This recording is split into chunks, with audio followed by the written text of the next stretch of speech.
Nama saya M. Taufik Hidayat dari kelas Tata Kelola Gabungan XX.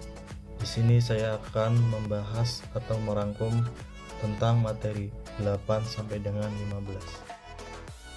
Pada pertemuan ke-8 ini saya akan membahas tentang good governance. Good governance merupakan persyaratan untuk mewujudkan masyarakat sipil atau civil society yang mendorong kesempatan berbagai lapisan masyarakat untuk menentukan masa depannya. Yang berasal dari bahasa Yunani, governance seringkali disebut kybernan dan kybernets, yang berarti to steer and to pilot or be at the helm of things. Dalam lembaga administrasi negara atau LAN, governance yaitu proses pengambilan keputusan dan proses di mana keputusan tersebut dijalankan atau tidak dijalankan. Governance berfokus pada aktor serta struktur formal dan informal yang terlibat pada pengambilan dan pelaksanaan keputusan. Ada 4 elemen esensial, yaitu accountability, yang kedua participation, yang ketiga predictability, dan yang keempat transparansi.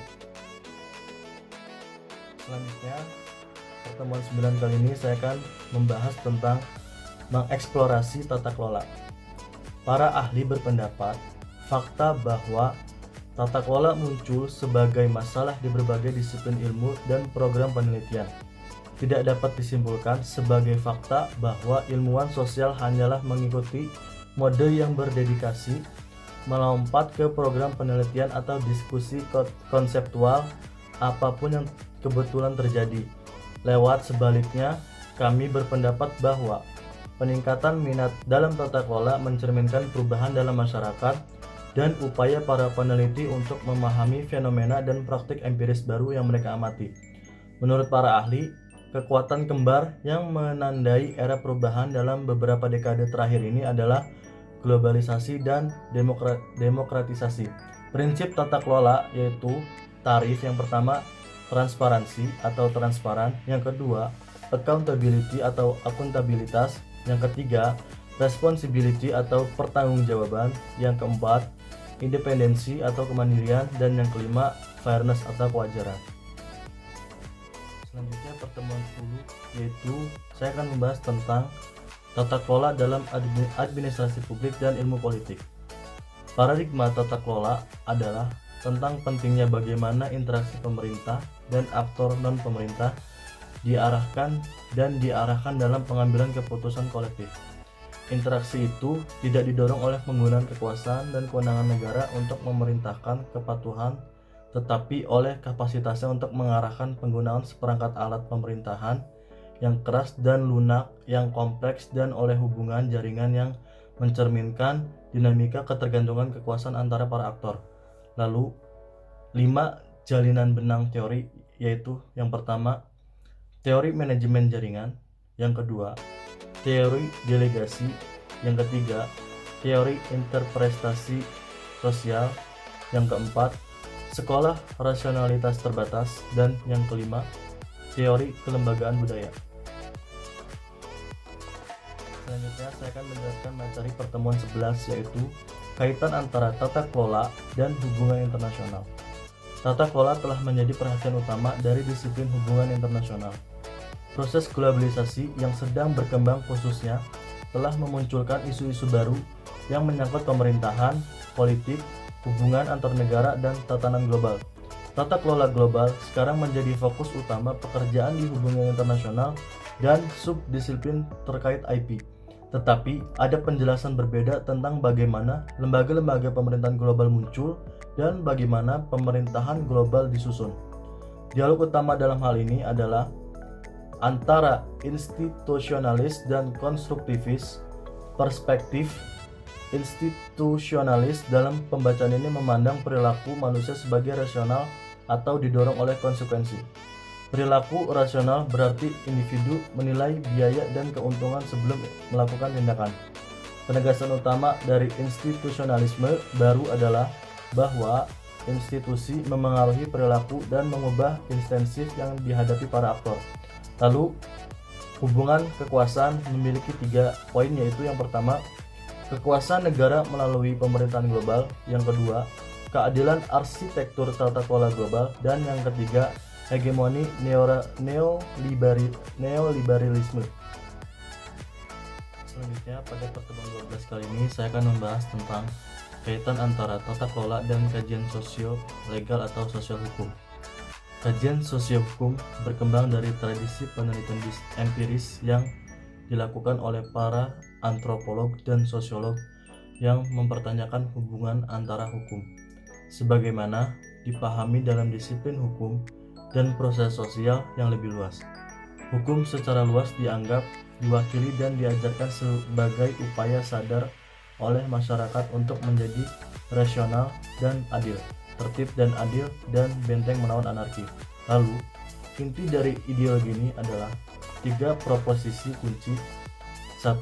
Yaitu hukum melambangkan tindakan yang dibuat oleh manusia yang disengaja dan merupakan sarana yang dengannya upaya yang rasional dan dipertimbangkan untuk mengarahkan masyarakat dapat dilakukan.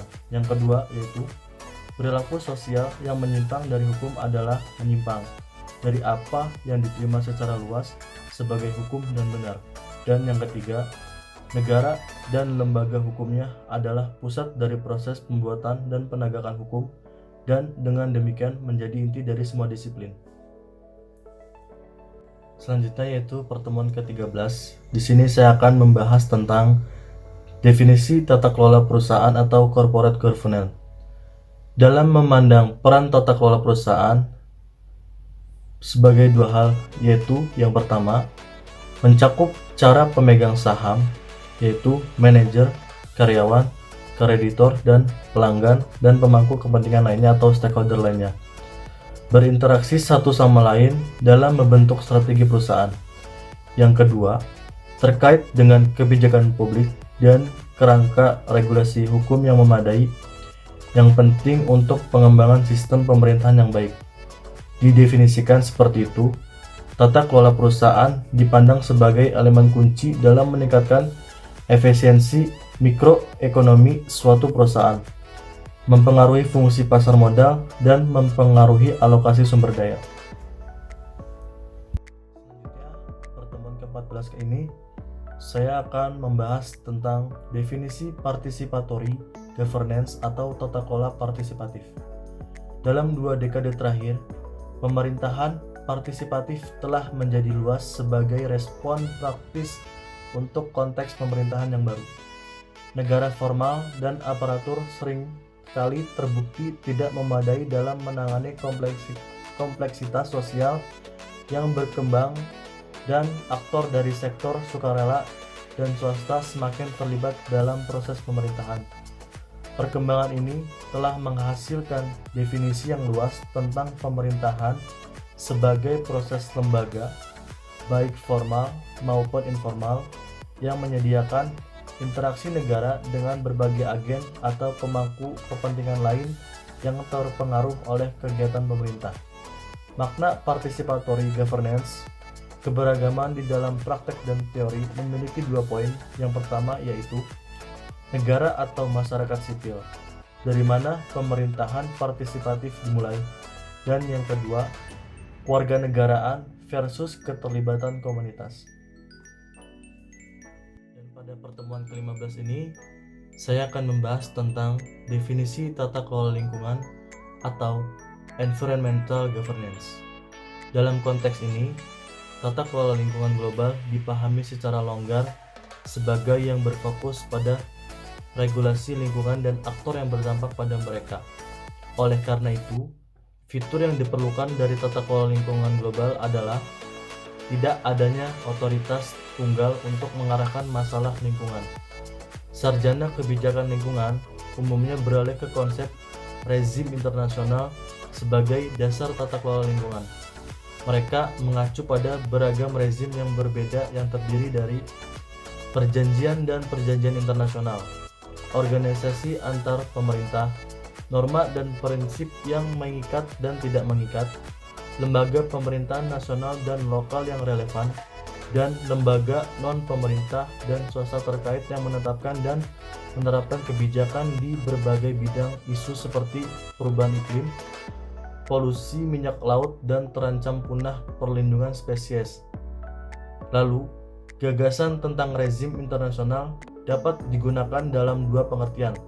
Yang pertama, ini adalah seperangkat norma, aturan atau proses pengambilan keputusan, baik eksplisit maupun implisit, menghasilkan beberapa konvergensi dalam ekspektasi para aktor di area isu tertentu. Yang kedua, bagaimanapun, ini adalah sistem norma dan aturan yang ditentukan oleh kesepakatan multilateral di antara negara-negara yang relevan. Mungkin cukup sekian presentasi dari saya. Kurang lebihnya mohon dimaafkan. Wabillahi taufiq wal hidayah. Wassalamualaikum warahmatullahi wabarakatuh.